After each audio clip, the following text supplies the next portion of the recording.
నమస్తే అండి. Welcome to Shrimati K Satyavathi channel. Vinayaka Chavithi ఇంటింటిలో ప్రతిష్ఠించబడిన వినాయకుని విగ్రహాలు పూజ విధానం చూసి చాలా సంతోషిద్దామండి. శుక్లాంబరధరం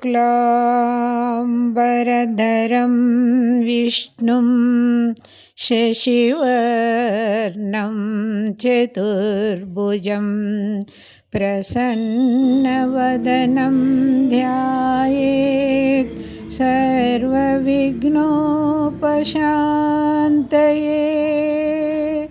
అగజా ఆనన పద్మార్కం గజాననమహర్నిశం అనేకదంతం భక్తానాం ఏకదంతముపాస్మయే. ఏకదంతముపాస్మయే. గణపతి పప్ప మోర్య, ఆదా లడ్డు చోర్య. నమస్తే అండి, ధన్యవాదములు. ఎలా ఉందో చెప్పండి, కామెంట్ రాయండి, షేర్ చేయండి.